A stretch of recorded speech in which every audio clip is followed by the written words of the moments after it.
Bíblia, no tema abordado neste mês, hoje, o último dia que nós vamos estar lendo esse texto como referência, e os irmãos ouviram pregações, os irmãos ouviram ensinamentos sobre despertamento. E a pergunta nesta noite é: o que os irmãos entenderam? O que é um despertamento espiritual? O que é um despertamento espiritual? Durante todas as pregações que os irmãos ouviram, ensinamento, para os irmãos, o que é um despertamento? Tem alguém que pode falar algo a esse respeito? O que é despertamento, Mané? É acordar, ser atitude. Glória a Deus. A Mané falou que é acordar, atitude. E irmã Paula? É você ser diferente. Ser diferente. Ser diferente. Glória a Deus. Aleluia. Amém, meus irmãos? Então vamos lá. O texto está em Romanos 13 e o versículo de número 11. A palavra do Senhor diz assim: isso eu digo, conhecendo o tempo, que é já a hora de despertarmos do sono, porque a nossa salvação está agora mais perto de nós do que quando aceitamos a fé. Olha o que o texto está dizendo. Isto digo, conhecendo o tempo. Repare que o texto que o apóstolo Paulo está ministrando àquela igreja, através do Espírito Santo, através da revelação do Espírito Santo de Deus, ele diz: isso eu digo, conhecendo o tempo. Para acontecer um despertamento, precisamos conhecer o tempo. Por quê? Porque às vezes a gente pode, na nossa vida espiritual, na nossa vida cotidiana, a gente está passando por algo espiritual na nossa vida, onde a gente está faltando, está em falta diante de Deus. E às vezes é preciso que nós venhamos despertar e colocar em prática, às vezes, aquilo que nós não estamos praticando. Já aconteceu de você vir para a igreja e você ouvir a palavra, e quando você ouvir a palavra, você fala assim: meu Deus do céu, eu estou dessa forma, eu preciso me acordar, como eu preciso praticar isso, ou como eu preciso voltar a fazer aquilo que eu fazia. Por quê? Porque você conhece que é o tempo e você despertar. Então, primeira coisa para ter um despertamento é nós reconhecer que o tempo não nos espera, mas que o tempo ele não pode ser amanhã, mas que o tempo ele tem que ser agora. Então ele diz: isso eu digo conhecendo o tempo, que já é a hora. Ele nem diz, irmão, que é o dia, ele diz já é a hora. Nem diz que é o dia, ou que é a semana, ou que é o mês. Ele está dizendo já é a hora é agora. A hora é essa, de nós despertarmos. Você já parou para analisar quando... Quem aqui levanta de madrugada para ir trabalhar? Já aconteceu de acordar de madrugada, você lá despertar. Você acordar, ficar acordado, porém não levantar. Você já entendeu que para você ter um despertamento espiritual, para nós termos, vamos dizer, para a pessoa ter um despertamento espiritual, ela não só precisa despertar, mas ela precisa falar aquilo que a irmã acabou de falar. Ela precisa tomar uma iniciativa para que o avivamento ele venha acontecer. Porque Paulo está dizendo assim: o tempo é esse, a hora é essa. Só que isso é para que aquele que esteja ouvindo, ele reconheça: não, eu sei, este é o tempo. Esse é o tempo que eu preciso voltar a orar mais. Esse é o tempo que eu preciso voltar a ler a Bíblia mais. Esse é o tempo que eu preciso voltar a fazer mais para o Senhor. Mas porém, se nós só reconhecer, se nós só ficar ciente que a hora é agora, mas porém, se não tomar uma iniciativa, não não vai acontecer um despertamento. Por quê? Porque durante esses dias nós ouvimos aqui vários ensinamentos sobre o despertamento, várias pregações sobre o despertamento, e eu tenho certeza que às vezes você ouviu e você pensou assim: não, eu preciso despertar, eu preciso melhorar, eu preciso me posicionar. Porém, se nós não entendermos que isso tem que ser urgentemente, nós vamos continuar, aleluia, no sono espiritual. Olha o que diz no livro de Efésios, capítulo 5, versículo 14. O irmão pode abrir aí? Livro de Efésios, capítulo 5, versículo 14. O texto diz assim, eu vou estar lendo para ganhar tempo, diz assim: pelo que diz, desperta, tu que dormes. Desperta tu que o quê? Tu que dormes.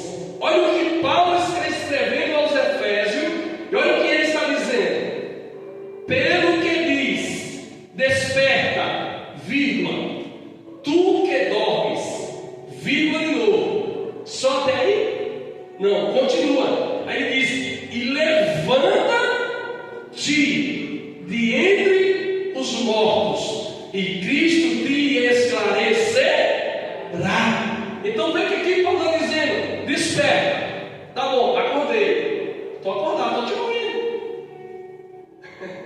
Ele está dizendo: agora não é só despertar. Ele está dizendo: agora você precisa levantar.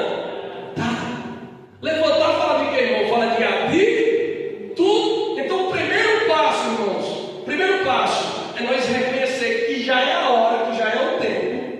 E o segundo passo é tomar uma iniciativa. Quantas vezes você já pregou? Quem que nunca pregou para alguém, evangelizou alguém que está afastado da presença de Deus? E quando você começa a falar da palavra do Senhor, e o Espírito Santo de Deus toca na pessoa, a pessoa diz assim: eu reconheço que eu preciso voltar para a igreja o mais rápido possível. Eu preciso voltar a servir a Deus o mais rápido possível. Eu preciso fazer alguma coisa o mais rápido possível. E ali às vezes passando alguns minutos, esquece daquela palavra, daquela mensagem, esquece daquele toque do Espírito Santo no meio da palavra, e aí o tempo se passa, daqui a pouco vem outro mensageiro de novo, prega para ele e diz: eu preciso voltar para Jesus urgentemente, porém não toma uma iniciativa. Então o despertamento espiritual, ele acontece nas nossas vidas quando nós reconhecemos e quando nós tomamos iniciativa. E eu acho lindo demais, irmão, no livro dos Salmos 17, versículo 15, a Bíblia vai dizer assim: quanto a mim, contemplarei a tua face na justiça, e eu me satisfarei da tua semelhança quando acordar. O que o Salmo 17 está declarando aqui é que existe um salmista direcionado pelo Espírito Santo, e nesta oração ele está dizendo: quanto a mim, aleluia, contemplarei a tua face na justiça, eu me satisfarei da tua semelhança quando acordar. O que ele está dizendo é que dormindo não tem como se satisfazer da presença de Deus, porque ele está dizendo que ele será satisfeito, aleluia, da presença do Senhor quando ele acordar. E você já parou para observar que quando uma pessoa não está, aleluia, desperta espiritualmente em uma vida, aleluia, de busca por Deus, em uma vida de atitudes para buscar a Deus, avivada, vamos usar essa palavra aqui, avivada, uma vida avivada espiritualmente diante de Deus, ela não consegue ser satisfeita, ela só vive murmurando, ela só vive reclamando. Deus pode dar o que for para ela, ela agradece hoje, quando é amanhã já não presta mais. Por quê? Porque quando a pessoa ela está dormindo espiritual, não tem como contemplar as coisas espirituais de Deus. Nós só conseguimos contemplar as bênçãos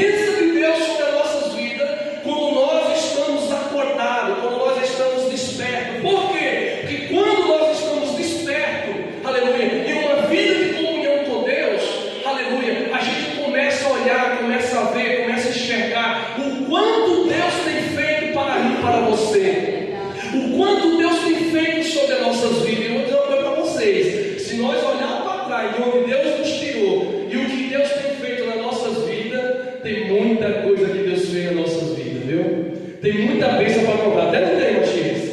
Tem muitas bênçãos. Tem uns salmos que vai dizer que o que eu darei ao Senhor. O quê? O que eu darei ao Senhor por todos os seus benefícios. O salmista está dizendo: o que eu tenho para pagar para Ele por tudo que Ele tem feito por mim?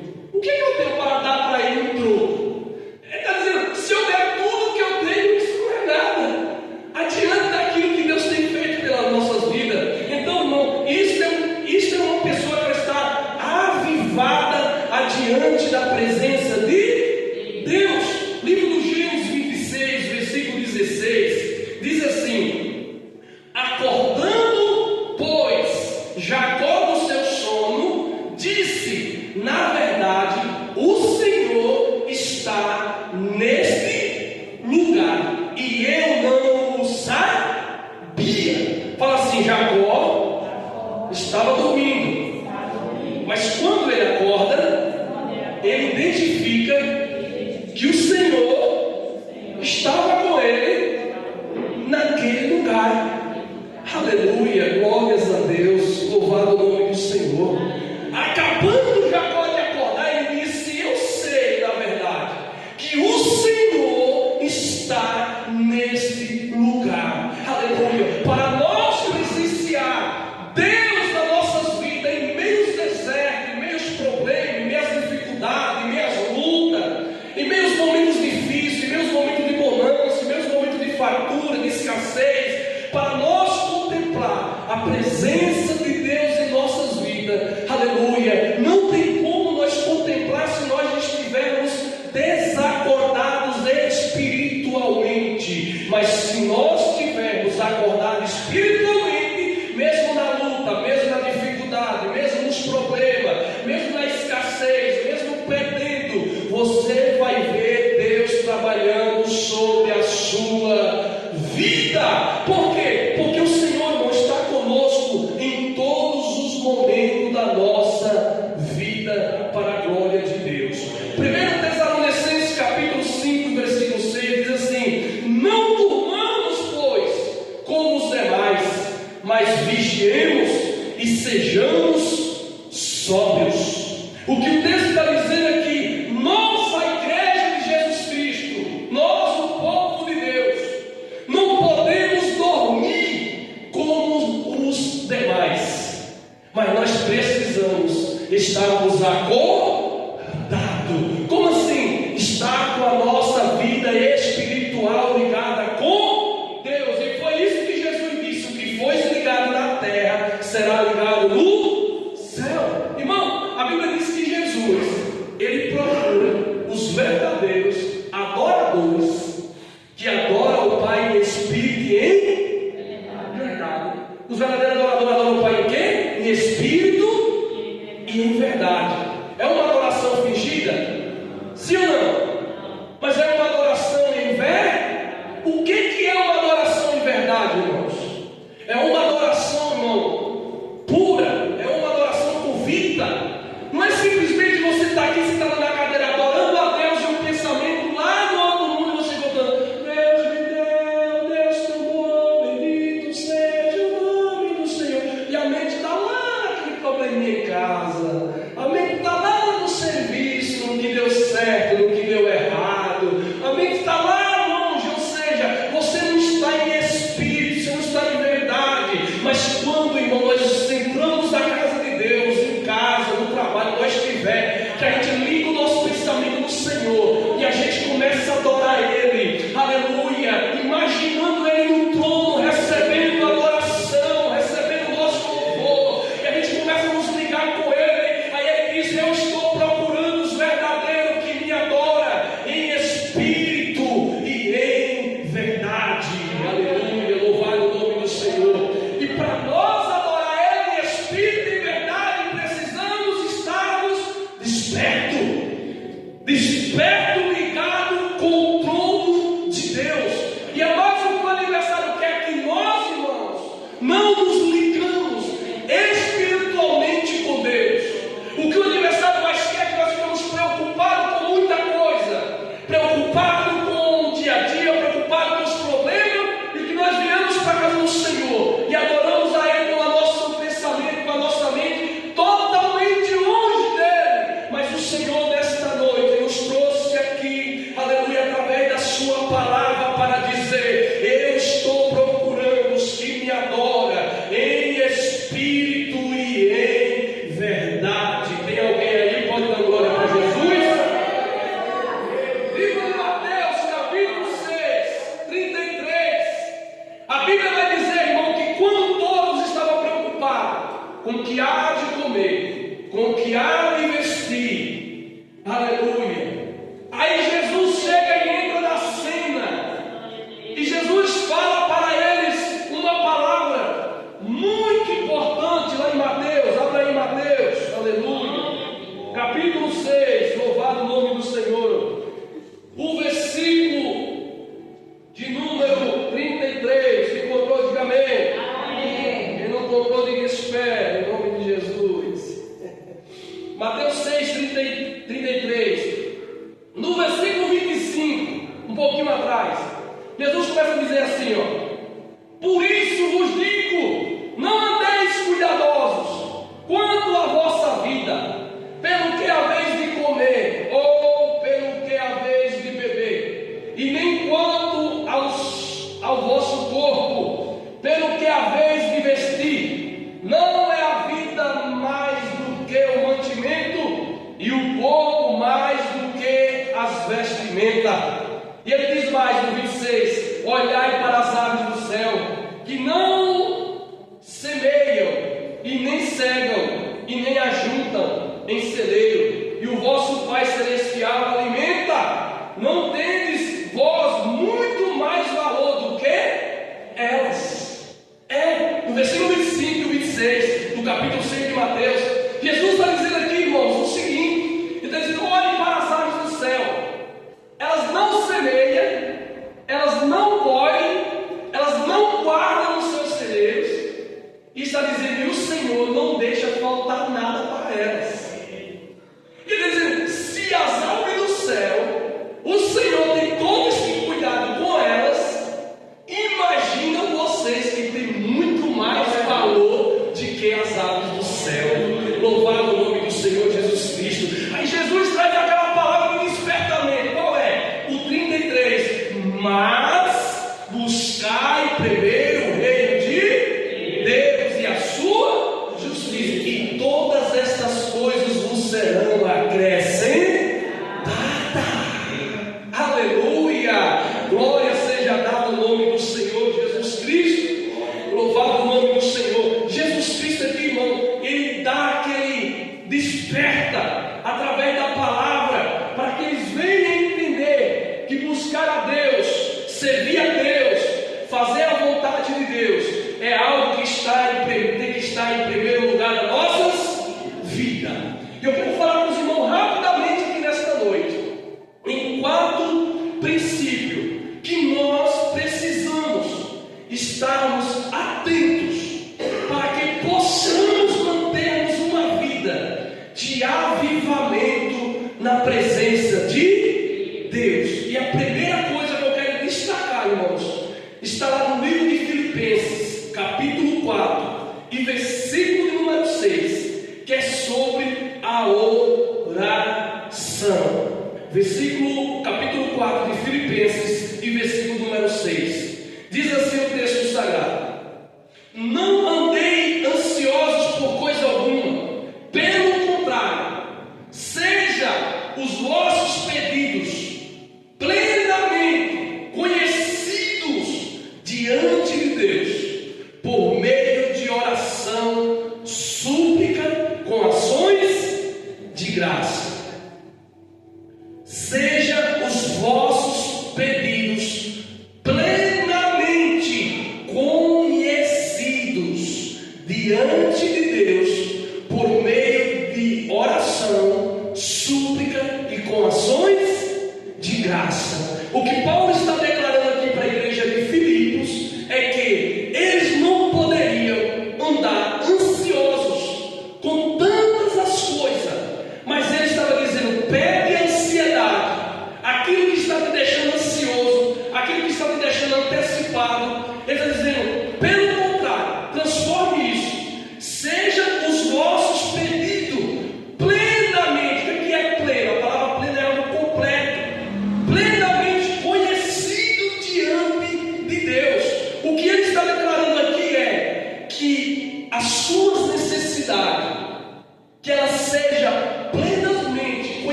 por aquilo outro. Ou seja, o que o texto sagrado está dizendo é que a nossa vida, ela tem que ser uma vida plenamente em oração adiante de Deus, em diálogo, em conversa, adiante do Senhor. A nossa vida, ela tem que ser uma carta lida por nós em oração adiante da presença de Deus. Mas você vai dizer assim, mas calma aí, pastor, Deus não conhece a minha necessidade, Deus não sabe.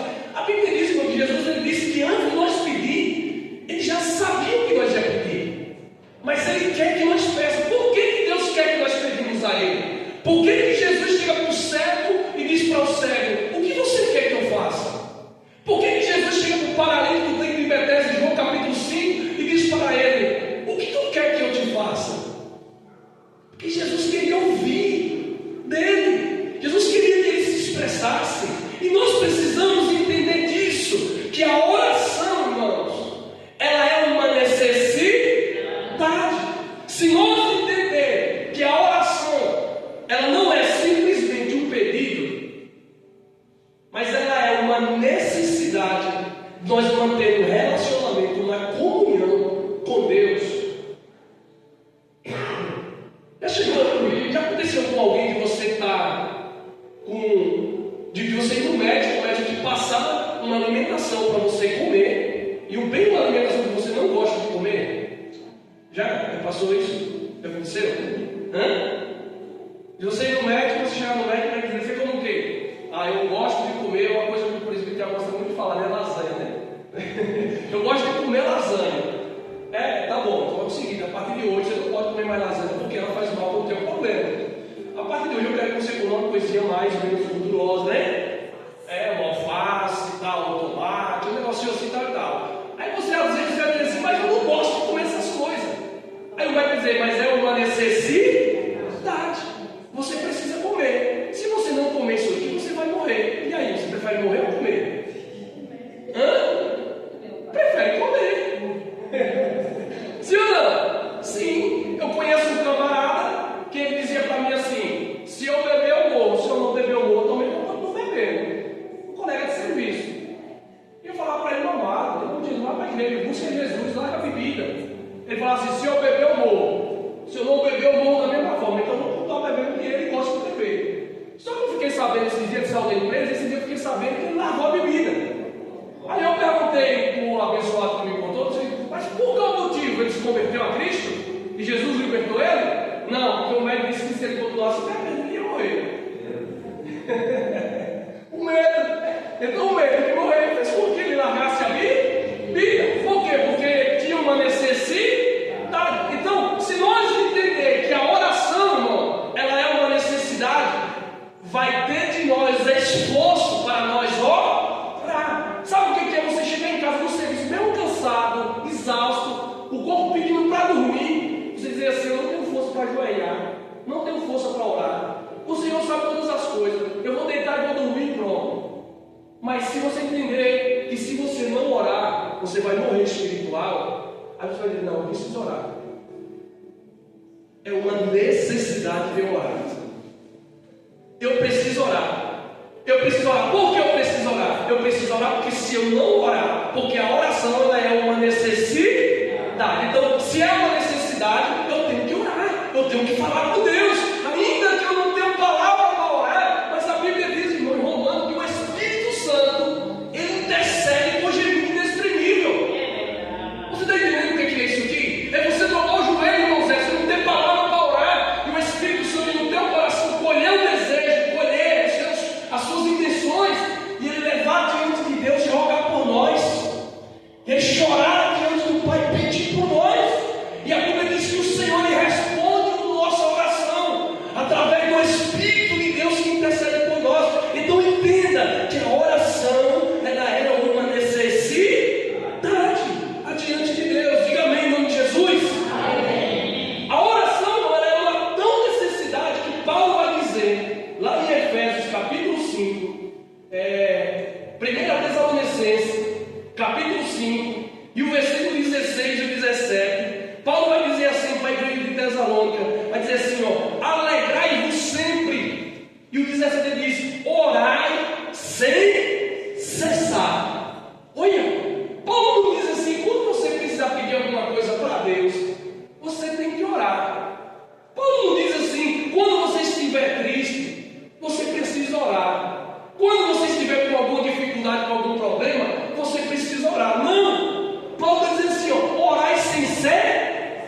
Orar. E o que é orar? É falar com todo poderoso, aquele que tem o poder de ouvir a nossa oração.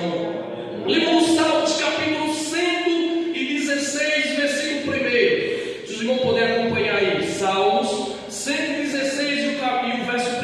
Diz assim: amo o Senhor, é o salmista que está dizendo, amo o Senhor, pois Ele ouve o clamor da minha súplica, inclina o seu ouvido para mim, eu invocarei enquanto vive.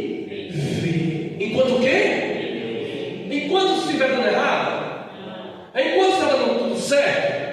Ele está dizendo que eu invocarei enquanto eu viver. Ele está dizendo assim, irmão, enquanto eu tiver vida, fogo de vida, ele está dizendo, eu invocarei ao Senhor, eu permanecerei na presença do Senhor, orando, falando com Ele, clamando, aleluia, suplicando diariamente, continuamente, adiante da sua presença. Efésios capítulo 6, versículo 18 diz assim: com toda oração e súplica, orando em todo o tempo no Espírito, e para isso mesmo vigiando com toda perseverança e súplica por todos os santos. O que o texto sagrado está dizendo é: com toda oração e súplica, orando em todo tempo no Espírito. E aqui Paulo declara uma coisa muito importante. Nós falamos acerca da adoração e adorar em Espírito e verdade. Ele está dizendo: você precisa orar no Espírito. Ele está dizendo: em todo tempo. Fala assim: nós precisamos manter uma vida de oração. Irmãos, já que é tudo de ensino, vamos lá. E olha que a cada dia que se passa, o princípio da oração, ela está se afundando na vida dos crentes. Se você andar com os crentes mais velhos, mas eu falo assim, os mais antigos, você vai presenciar que em todos os momentos da vida deles, em todo o tempo, ele vive uma vida de oração. Ele não toma café sem orar, ele não almoça sem orar, eles não saem de casa sem orar, ele não inicia o dia de trabalho sem antes fazer uma oração. Ele não faz uma festa na casa dele sem antes não fazer uma oração mesmo na festa. Tudo que for fazer na vida deles é em oração. Aí você está dizendo, você quer dizer que hoje os crentes mais novos que nem nós, somos novinhos, adolescentes que nem nós, não fazemos isso? Às vezes nós deixamos escorregar isso em nossas vidas. Às vezes nós deixamos escorregar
certa de nós orar para Ele e ouvir a oração. Se você abrir a boca e você pedir a Ele, se for em fervor, se for calmamente, se for alegre, se for triste, independente da forma que você falar, irmão, se você orar com fé, a Bíblia diz que nós temos que orar com fé, sem nenhuma dúvida no coração. Você pode orar quase dormindo, você pode orar 2 palavras, 3 palavras, Deus vai ouvir a sua oração e o nome do Senhor vai ser glorificado em nome de Jesus.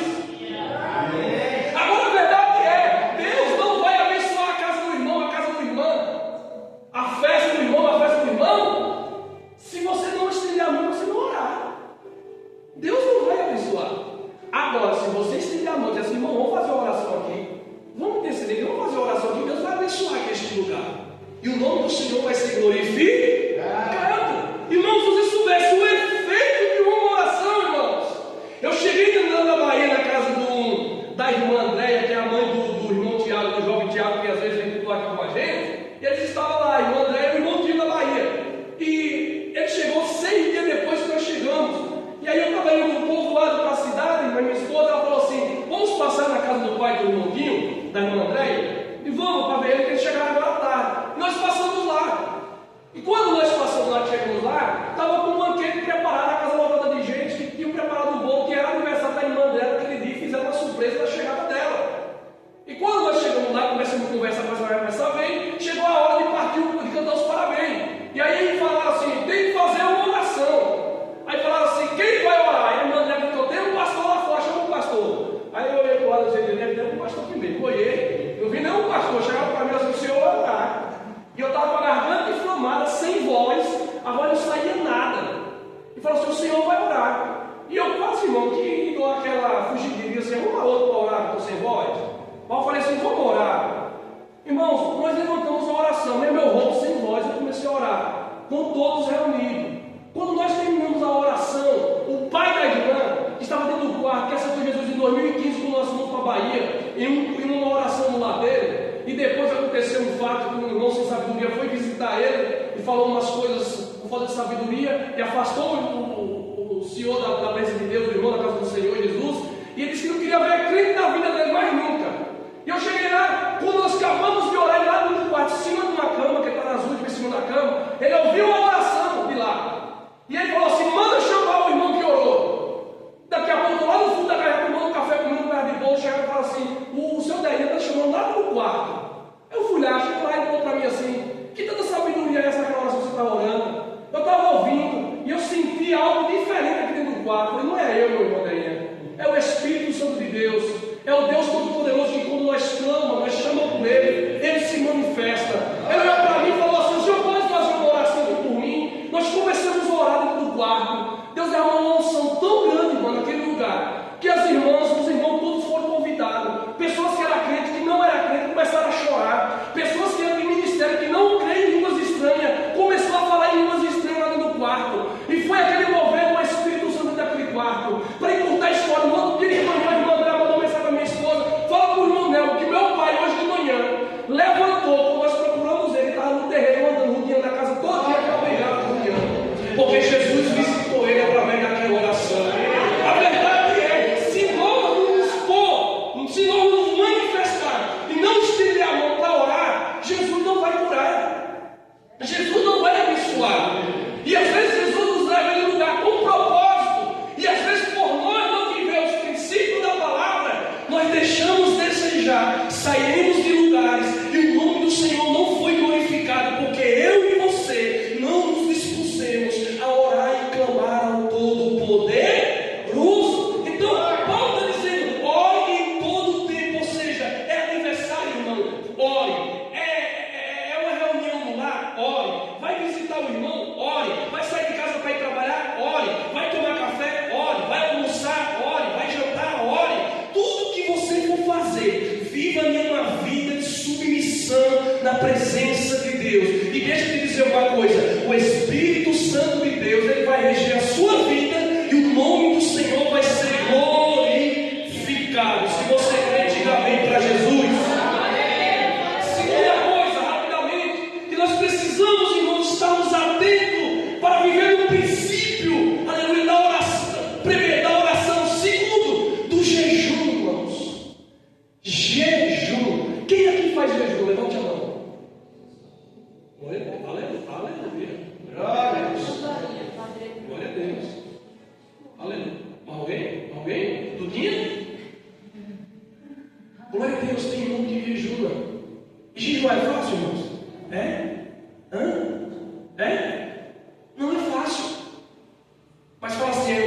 necessidade.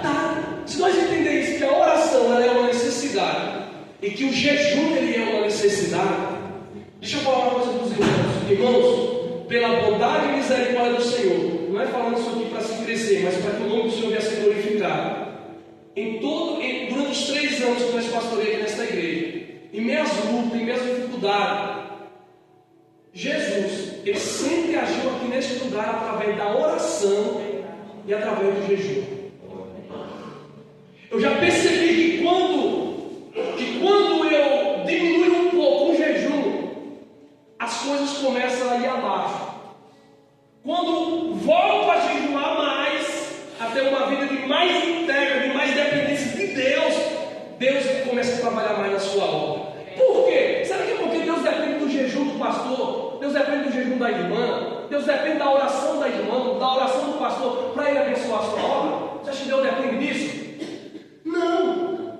Deus não depende disso. Mas porém, às vezes, Deus permite levar nós nesse equilíbrio das coisas só dar certo se for na oração, se for no jejum, que é para que nós vivamos uma vida de comunhão com Ele. Por quê? Porque Deus sabe a forma de nos tratar, irmãos. Deus sabe a forma de nos conduzir. Deus sabe que se tudo na nossa vida dá certo, daqui a pouco eu não preciso mais de Deus. Daqui a pouco eu não preciso mais ir para a igreja. Eu já tenho Jesus, porque tudo que eu faço, Jesus faz dar certo. Então, o jejum, ele é um princípio e é uma necessidade. Olha o que a Bíblia diz em Atos dos Apóstolos, capítulo 13, e o versículo número 1. A Bíblia vai dizer, irmãos, que a igreja primitiva, eles viviam uma vida constantemente na oração e no jejum. Eles não faziam nada sem antes orar, jejuar, se submeter à vontade de Deus e buscar a totalidade e direção do Espírito Santo de Deus. A Bíblia diz assim, versículo 1 de Atos dos Apóstolos, capítulo 13: na igreja em Antioquia havia profetas, mestres, Bernabé, Simeão, chamado de quê? Níger, Lúcio, não Lúcio, tá? Lúcio de Quirene, Manaém, que havia crescido com o governante Herodes e Saulo, enquanto cultuavam o Senhor e jejuavam. Enquanto o quê? Fala assim, cultuavam. Não fale com fé, cultuavam. Fala assim, e jejuavam. Aí a Bíblia diz assim: o Espírito Santo disse: separai-me Barnabé e Saulo para a obra para a qual os tenho chamado. Escuta isso aqui. A Bíblia diz que eles estavam cultuando ao Senhor. Eles estavam num culto, louvando, adorando, tendo oportunidade, outro pregando, outro falando da palavra de Deus, outro testemunhando, contando o que Deus estava fazendo na vida dele, outro louvando o nome do Senhor Jesus Cristo. E a Bíblia diz, irmão, que eles não estavam num culto de qualquer forma. Eles estavam num culto de jejum. E a Bíblia diz que Deus desceu, irmão, dando direção, dando resposta no meio do culto. O Senhor bradou através do Espírito Santo e disse: eu estou dando direção para vocês, separe fulano para a obra missionária. Você entendeu que nós não precisamos somente vir para o culto, somente sentar na cadeira, ouvir, glorificar, dar glória e aleluia, mas precisamos também viver os princípios da palavra do Senhor Jesus Cristo. Aleluia, louvado o nome do Senhor. Versículo 3: então depois de jejuar, oraram e lhe impuseram as mãos e disseram e deixaram que partissem dali.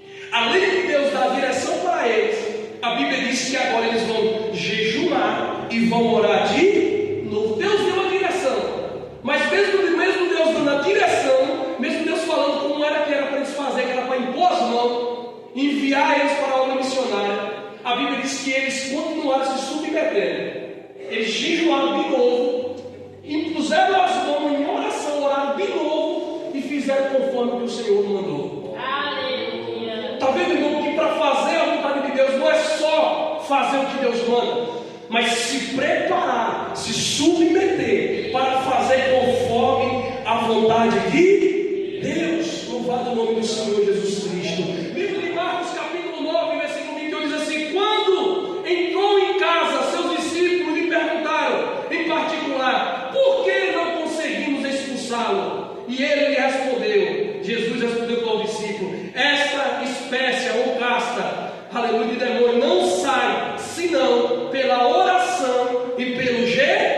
jejum. Aleluia. Louvado o nome do Senhor. Ali a Bíblia diz, irmão, que trouxeram ali uma criança, um jovem, para os discípulos expulsar aquele demônio na vida daquele jovem. E eles não conseguiram expulsar o demônio. E aí eles chegaram para Jesus e perguntaram para eles. E Jesus foi lá e expulsou. E eles perguntaram para Jesus: rapaz, como é que pode expulsar esse demônio? Jesus disse: só consegue expulsar se for com jejum e oração. O sentido que eu estava dizendo para eles tem que haver uma preparação. A verdade é, todos nós queremos ser usados por Deus. Quem quer ser usado por Deus aqui? Levante a mão. Não, levante com fé. Quem quer ser usado por Deus aqui? Levante a mão. Aí Deus está dizendo para mim e para você: jejue e ore, porque até os demônios não vão resistir você onde você chegar. E o nome do Senhor vai ser glorificado sobre as nossas vidas. Diga amém para Jesus. Amém. Terceira coisa, rapidamente, vou correr para acabar. Aleluia. Terceiro princípio, irmão, nós precisamos viver. É o princípio, irmão, o hábito da palavra de Deus diariamente nas nossas vidas, irmãos.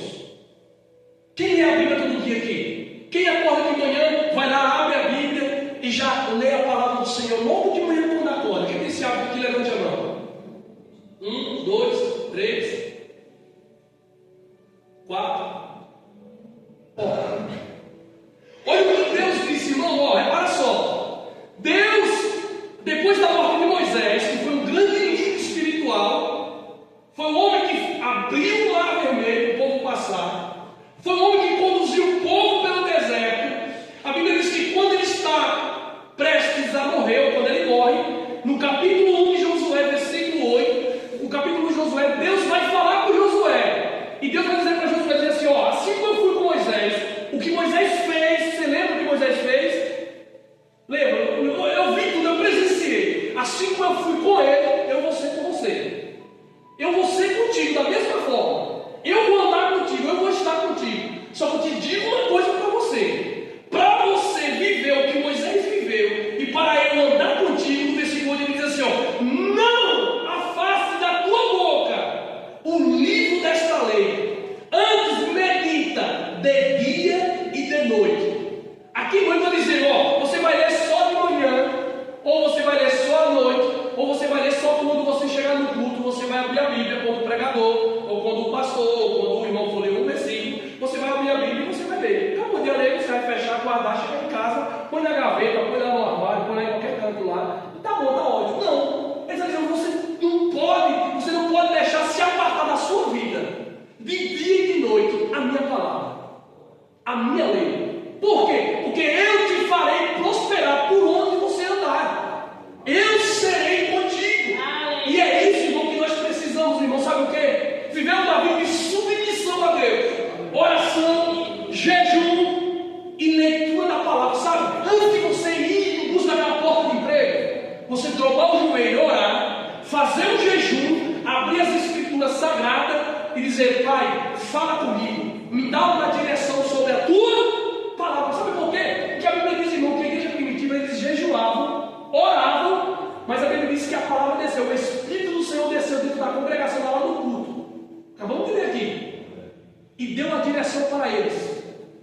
Então, se você não tiver, se você orar, se você jejuar, mas se você não tiver a direção da palavra, não vai dar certo. Agora, se você orar, se você jejuar, e se você viver uma vida na direção da palavra, deixa eu dizer uma coisa para você: vai dar certo. Vai dar certo. Não, eu vou repetir isso aqui: vai dar certo. Pergunta com fé: por que, pastor, vai dar certo?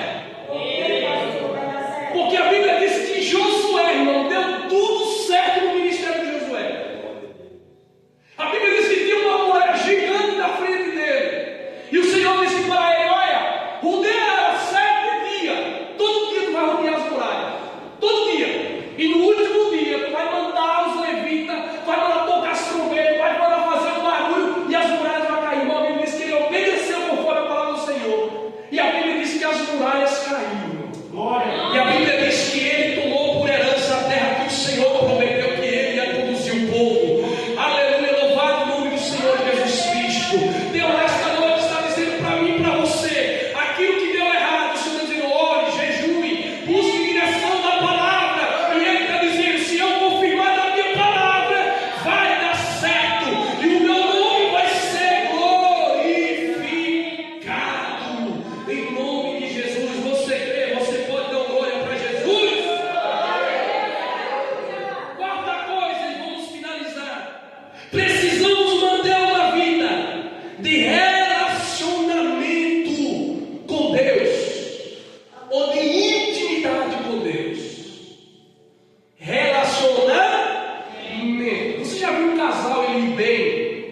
presbítero?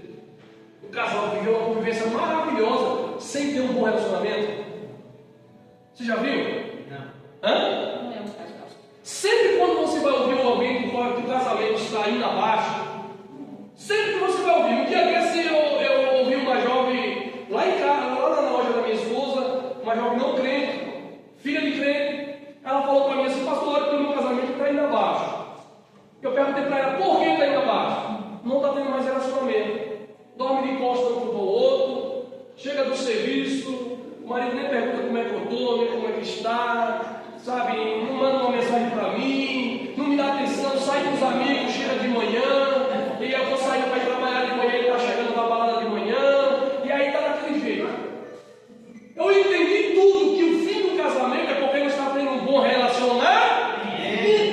Então, irmão, a nossa vida para com Deus, ela só mantém de pé espiritualmente se nós mantermos um bom relacionamento com Deus. E o que é um bom relacionamento com Deus? Um bom relacionamento com Deus é uma submissão. Por que o casamento da jovem estava se acabando? Porque não estava tendo submissão. O camarada saía de noite para a balada, chegava de manhã. Ela saía para ir trabalhar. E aí não dizia de onde veio, nem para onde ia, e ela estava chegando. Não tem submissão. Para nós manter uma vida de relacionamento com Deus, nós temos que ter o quê? Uma boa submissão. Como assim uma submissão? De tudo que nós falamos aqui, o relacionamento, ela é a palavra da conclusão de uma vida de oração, uma vida de jejum e uma vida de leitura da palavra de Deus. Quando você está orando, você está se relacionando. Quando você está jejuando, você está negando a si mesmo para fazer a vontade daquele que te chamou. Quando você está, aleluia, vivendo uma vida de leitura da palavra, você está se relacionando com Ele. Então, o relacionamento, um bom relacionamento, nos faz com que nós mantenhamos uma vida de pé. E olha que Deus, irmão, Deus, Ele ama se relacionar conosco.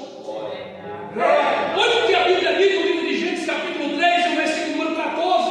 A Bíblia diz assim: então o Senhor Deus disse à serpente: por que fizeste isso? Será maldita entre todo o gado e entre todos os animais do campo. Andará sobre o teu ventre,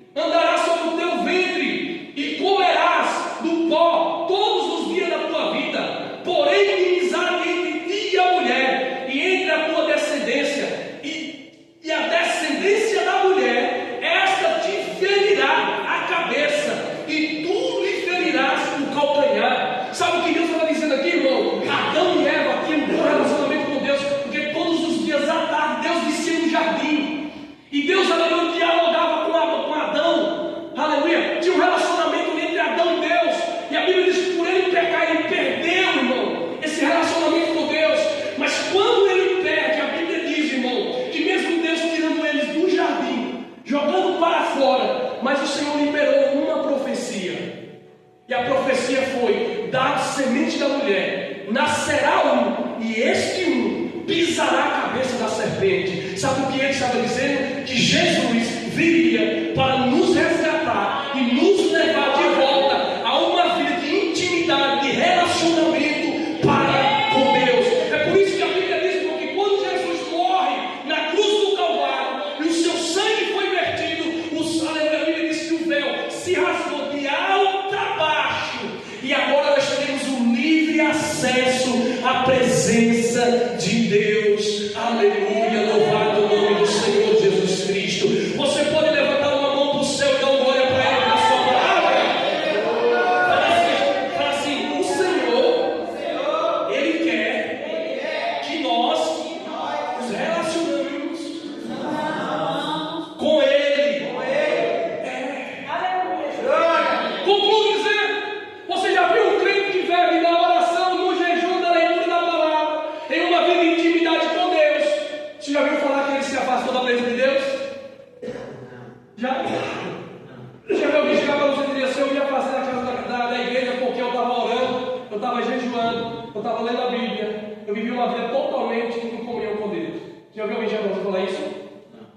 Não. Vai usar dizer que o culpado foi fulano, às vezes, né? Eu saí porque mãe fulano. Eu saí a ver não mãe Bertano. Mas não é. O culpado não é fulano, o culpado não é Bertano. O culpado sabe quem que é? É nós mesmos. Se a gente não pôr na nossa mente que há uma necessidade de nós viver nos princípios da palavra de Deus. Deixa eu dizer uma coisa. Se nós permanecermos nesses princípios da palavra de Deus, não tem adversário, Satanás, que nos arranque da presença de Deus. Pelo contrário, ele vai bater